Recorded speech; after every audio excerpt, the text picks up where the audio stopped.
Salut à tous, j'espère que tout roule pour vous. On ne va pas se mentir, il est temps de faire un vrai point. Ce qui se trame en Algérie en ce moment ressemble plus à une descente qu'à un simple passage à vide. Entre les échecs en série, les revers diplomatiques, les humiliations sur la scène internationale et cet isolement géopolitique qui ne fait que s'accentuer, on ne peut plus détourner les yeux. La situation est grave et soyons clairs, des décisions fortes s'imposent. Et vite, on va aller droit au but aujourd'hui. Pas de détour, pas de langue de bois. Celui qui fait semblant de ne rien voir, et oui, même Abdelmadjid Tebboune, en personne le patron du régime, le numéro 1 du navire Algérie, ne peut plus se cacher derrière un rideau de fumée. La vérité, il la connaît. Il la redoute. Il la digère mal. Et il l'a en travers de la gorge. Il est furieux, désemparé, et intérieurement, il bouillonne. Ils sont comme nous tous que le pays est de plus en plus seul sur l'échiquier mondial. L'isolement, il n'est plus théorique, c'est notre quotidien. Alors parlons-en de ces pseudo-spécialistes qui remplissent les plateaux télé et surtout d'Ahmed Attaf, la star autoproclamée de la diplomatie algérienne. Celui qui, selon eux, éclaire tout le monde, mais qui en réalité embrouille autant son propre président, Abdelmadjid Tebboune, que l'opinion publique ici comme ailleurs. Pour être franc, ce personnage ressemble davantage à un conteur qu'à un stratège. Et aujourd'hui, sa présence au sommet de l'État frôle le risque majeur. Il devient urgentissime pour Tebboune de tourner la page et de s'en séparer s'il veut éviter un naufrage complet de son second mandat. On ne va pas tourner autour du pot. Si Tebboune tient vraiment à sauver ce qui peut l'être de son second mandat, il n'a plus une minute à perdre. Son quinquennat version 2 est déjà bien entamé et le compteur ne s'arrête pas pour les beaux discours. Il faut des actes et vite. Car s'il aborde cette deuxième année sans un vrai virage, sans réforme sérieuse, autant vous le dire tout de suite, l'histoire ne retiendra pas son nom parmi les grands. Ce sera juste un président de plus, de trop. Non, l'histoire ne le classera jamais aux côtés des géants de la nation. Il ne sera pas célébré comme un chef d'État visionnaire.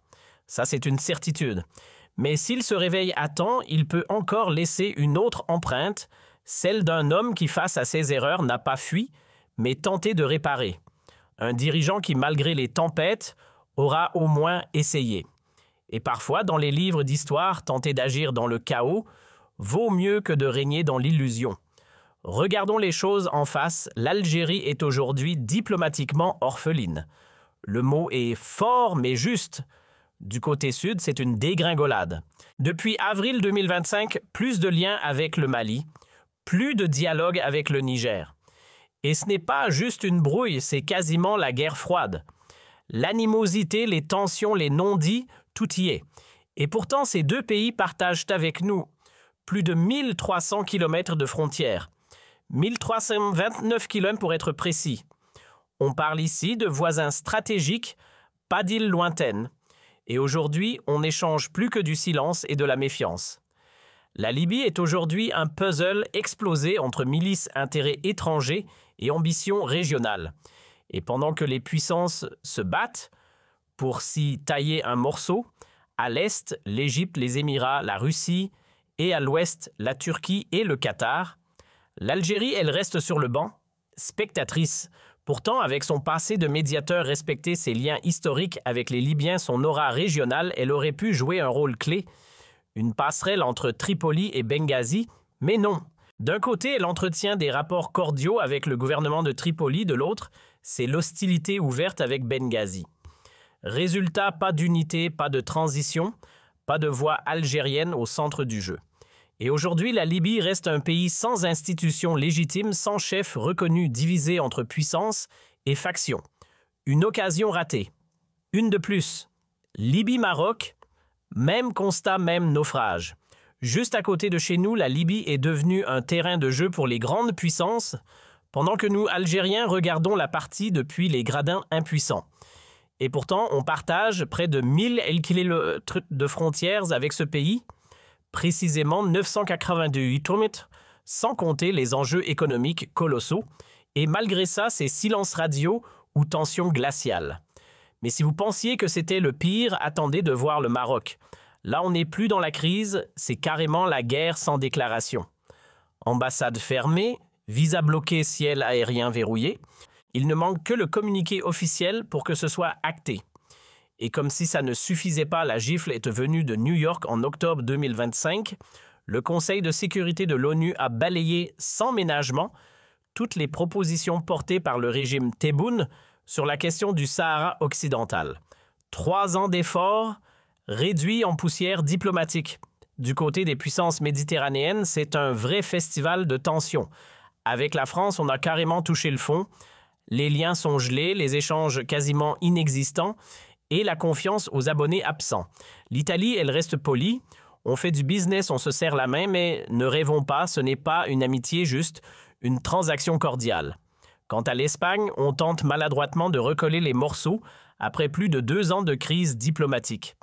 Mais soyons honnêtes, après tout ce tumulte, on n'a rien obtenu. Nada. Le compteur reste bloqué sur 0. Il fut un temps pas si lointain où l'Algérie brillait dans le Golfe. Sous l'ère Bouteflika, les salons dorés des monarchies nous ouvraient grand leurs portes. Abu Dhabi nous saluait avec respect. Riyad nous écoutait avec attention et les capitales du Golfe voyaient en nous un acteur clé. Mais ce chapitre est clos. Terminé. Aujourd'hui, c'est le grand froid, à part le Qatar qui garde encore quelques canaux ouverts et Oman, toujours prudent, les autres silence radio. Arabie Saoudite, Émirats arabes unis, indifférence glaciale. De partenaires influents, nous sommes devenus un figurant oublié dans le décor diplomatique du Moyen-Orient. La Chine et la Russie, il reste à peine un courant d'air diplomatique. À part quelques annonces creuses destinées à faire joli dans les communiqués le désert, Pékin a levé le camp. Plus de projets d'envergure, plus d'investissements sérieux. Les capitaux chinois prennent désormais la direction de l'Égypte, du Maroc ou encore du Nigeria et de l'Angola. Moscou, de son côté, fait à peine mieux quelques livraisons d'armes, histoire de maintenir un semblant de lien, mais le cœur n'y est plus. Ironiquement, c'est avec Washington que les choses ont failli décoller. Oui, vous avez bien entendu. Depuis fin 2023, un rapprochement audacieux a été engagé avec les États-Unis, et c'est probablement le seul geste en matière de politique étrangère que l'on pourrait qualifier de positif sous l'ère Tebboune. Mais comme souvent, l'élan reste suspendu faute de constance de stratégie et de crédibilité. On a voulu se rapprocher de Washington, surtout depuis l'ère Trump, mais à l'arrivée nada, rien, 0. Pourquoi? Parce que les Américains ne sont pas dupes. Ils voient parfaitement que le régime algérien navigue à vue empêtré dans ses propres contradictions et rongé par son incohérence. Tu fais les yeux doux à l'Amérique, mais tu claques la porte à ses alliés. Tu tends la main à la Maison-Blanche, mais tu refuses toute ouverture économique digne de ce nom. Tu dis « on est partenaires », mais tu continues de fricoter avec ceux qui passent leur temps à critiquer Washington. Et tu veux leur confiance tout en piétinant leur plan de paix avec le Maroc. Franchement, qui peut suivre cette logique? La diplomatie version Tebboune, c'est un labyrinthe sans sortie. Le problème ne vient pas de ses intentions. Non. Sur ce point, soyons honnêtes, Tebboune veut sincèrement redonner à l'Algérie son éclat, son autorité, son statut régional. Il rêve d'un pays qui inspire, d'un État respecté, écouté, influent.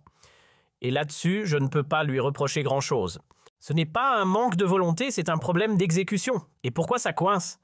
Parce qu'il s'est entouré d'un chef de la diplomatie, disons-le clairement catastrophique. Ahmed Attaf, depuis qu'il a repris les rênes du ministère en mars 2023, c'est l'incarnation d'une diplomatie d'un autre temps. Tebboune, comme un capitaine à la barre, ne peut aller loin si son équipage rame à contre-courant. Et Attaf, c'est le poids mort du navire. Certains diront « Mais enfin, Lavrov aussi est âgé, et pourtant il dirige d'une main de maître la diplomatie russe. » C'est vrai, mais la différence, c'est que Lavrov a du talent. Attaf lui traîne l'étiquette d'une école dépassée sans l'éclat du génie. Non, le souci n'est pas que nos élites soient âgées.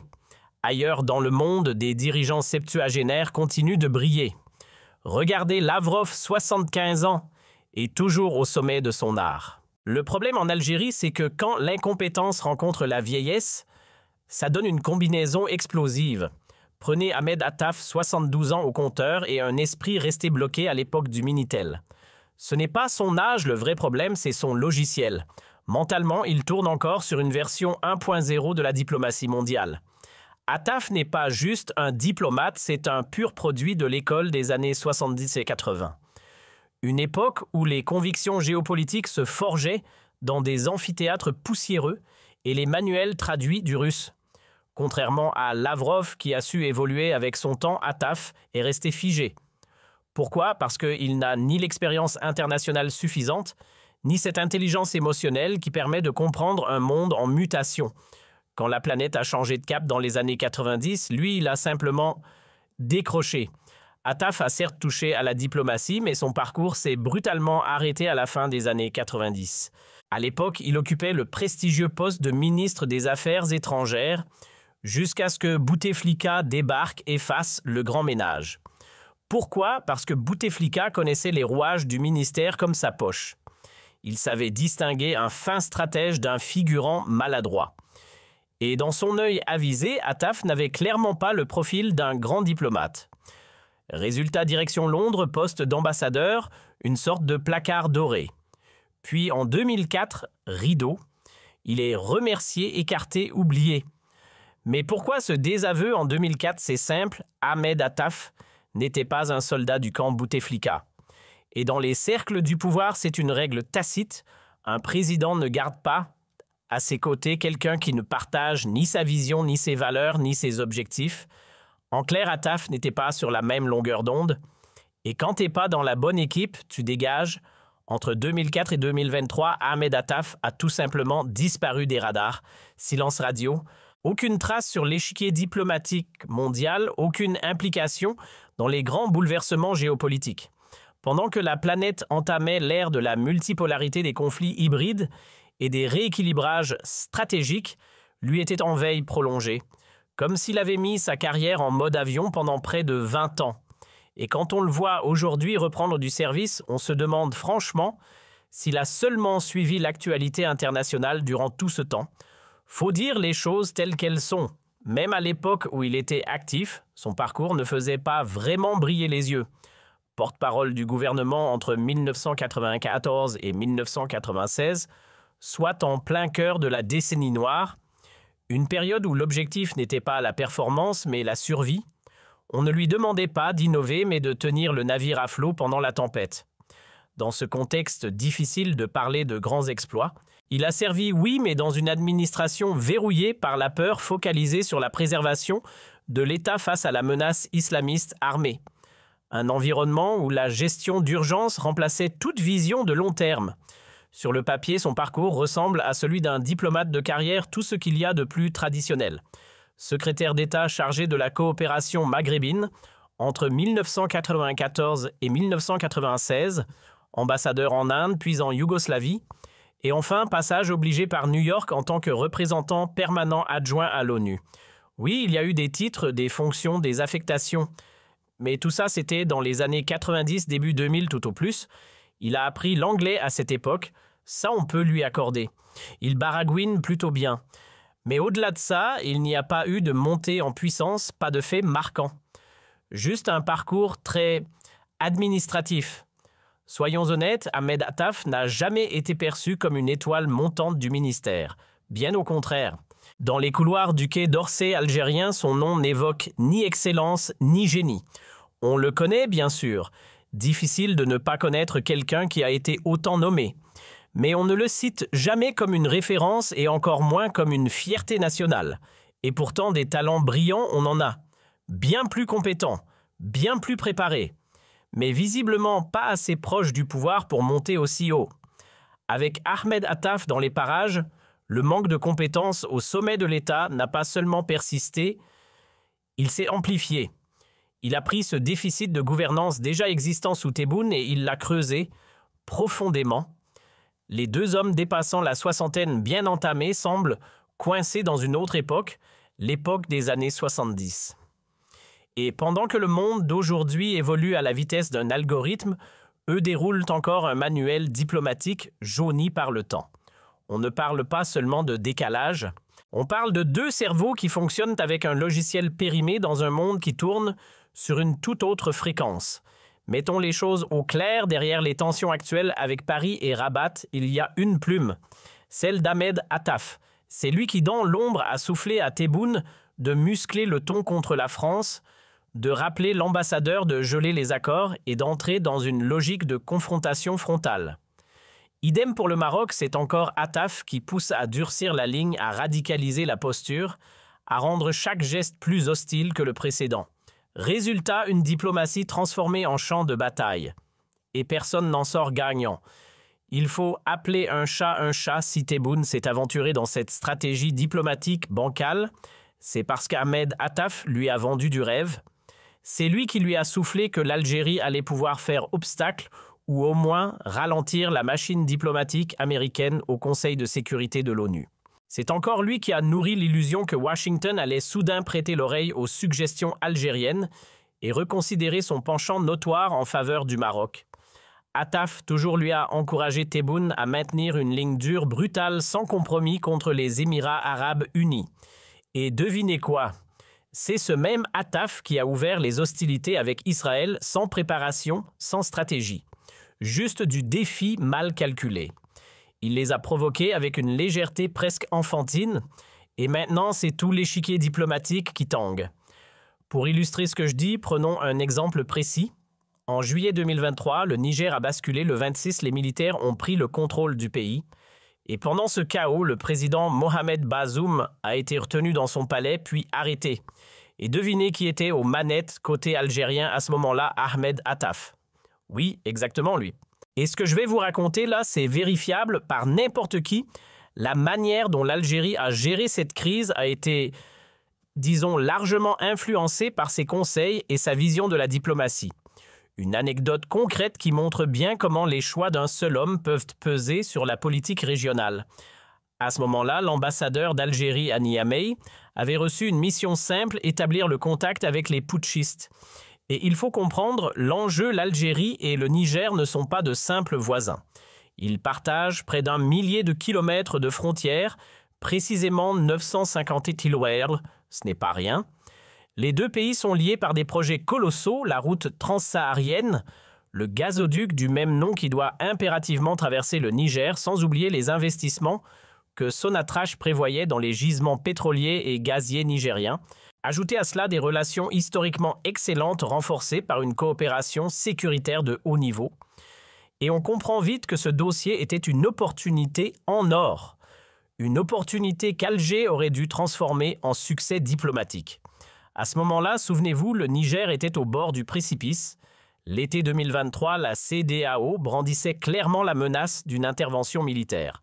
La Côte d'Ivoire, le Nigeria, le Bénin, tous se préparaient à envoyer des troupes pour chasser les putschistes. En face, le Mali et le Burkina Faso annonçaient qu'ils soutiendraient Niamey. On a frôlé une guerre régionale, une vraie et de très près.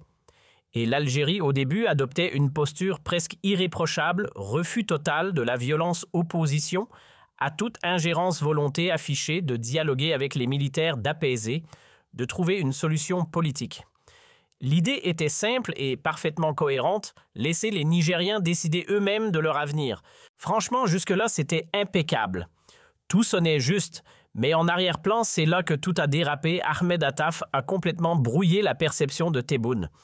Au moment où les militaires nigériens ont sollicité Alger demandant une coopération, un accompagnement dans la transition et même une médiation auprès des États membres de l'Union africaine, Attaf a soufflé tout autre chose au président.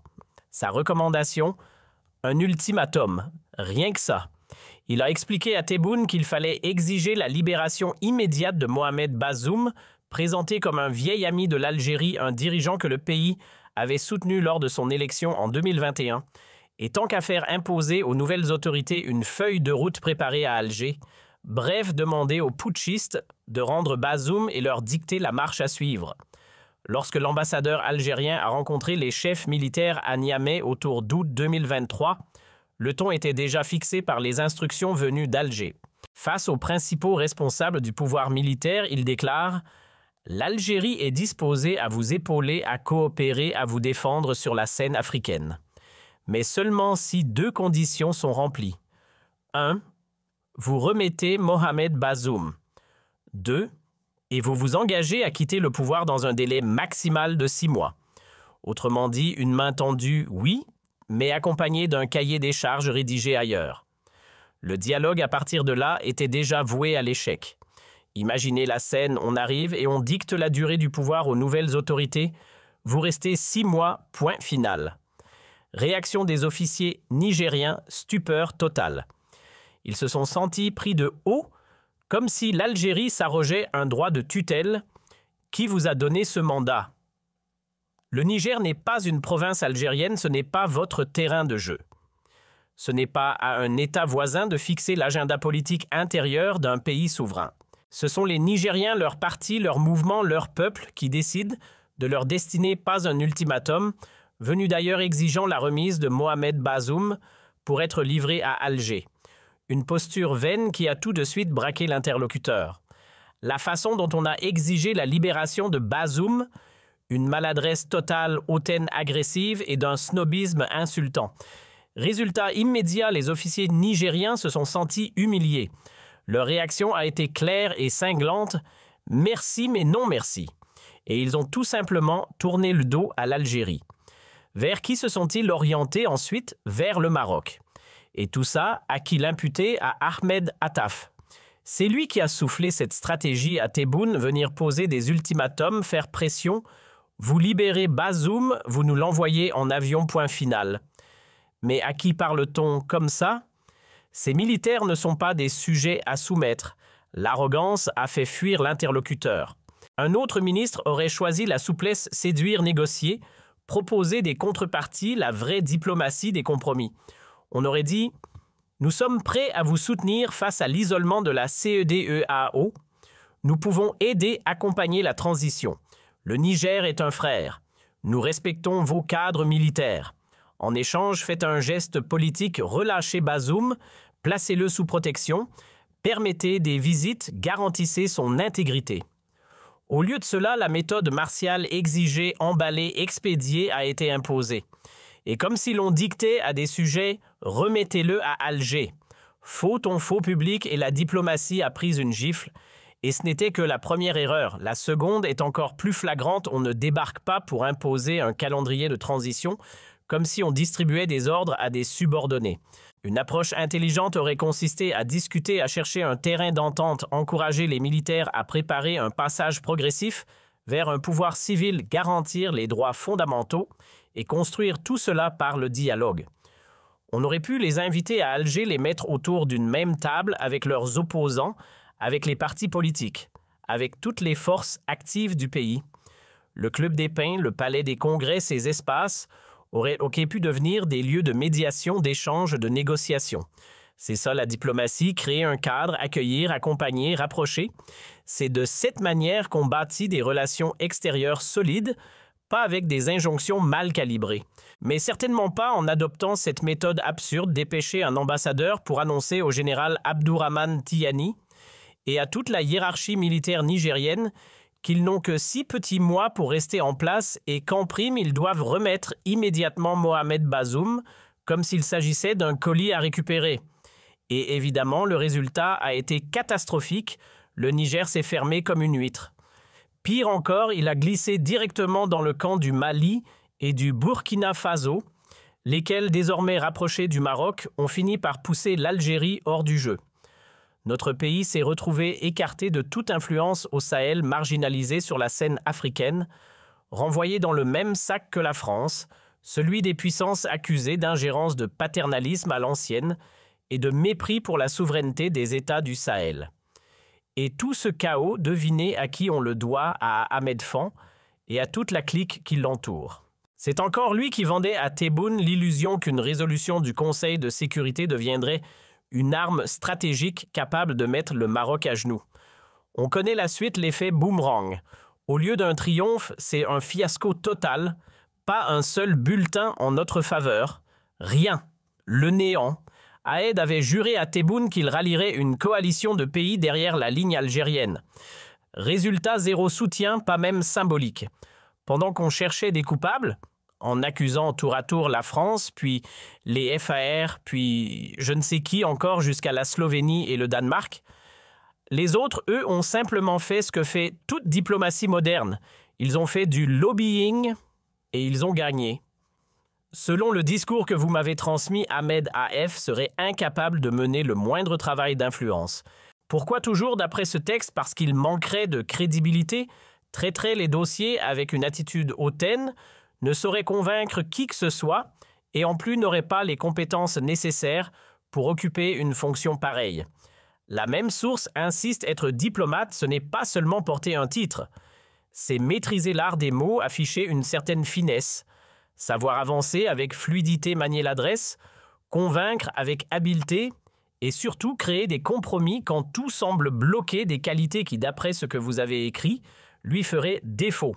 Dans la vraie diplomatie, un accord ne tombe jamais du ciel, on avance une idée, on concède quelque chose et en retour on obtient ce qu'on cherche.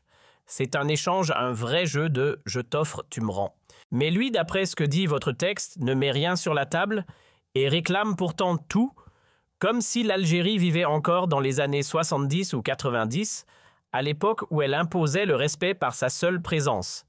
Il semble persuadé que les autres nations restent figées dans un statut inférieur, que dire « nous sommes l'Algérie » suffit encore à aligner tout le monde.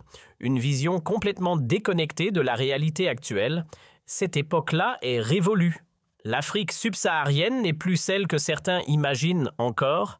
Ces nouvelles élites ont basculé dans un autre monde, un monde qui n'a plus rien à voir avec celui de l'après-colonisation ou des grandes quêtes d'émancipation nationale.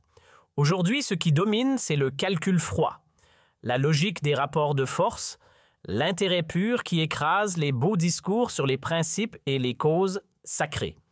Les codes ont changé et ceux qui ne s'adaptent pas restent coincés dans un passé qui n'existe plus. Et nous voilà coincés dans ce marécage diplomatique pour une raison simple, Ahmed Attaf n'a absolument pas les outils intellectuels pour saisir le monde tel qu'il est devenu. Les plaques tectoniques de la géopolitique ont bougé, mais lui continue de lire la carte avec une boussole cassée. Résultat, une succession de revers, un catalogue de déconvenus et une diplomatie qui ne fait qu'encaisser les coups. Tebboune, au fond de lui, sait parfaitement qu'il doit s'en débarrasser et vite. Mais remplacer Ahmed, voilà toute la tragédie autour d'eux. Ils ont nettoyé le terrain vidé, les rangs éliminés ceux qui avaient du talent. Les meilleurs diplomates ont été poussés dehors, envoyés en pré-retraite forcée, relégués dans les couloirs méprisés ou carrément écartés des lieux où se prennent les décisions. Trouver quelqu'un de solide pour reprendre le flambeau d'Ahmed Attaf sera un casse-tête monumental. Ils ont eux-mêmes détruit la réserve de compétences dont ils auraient aujourd'hui désespérément besoin.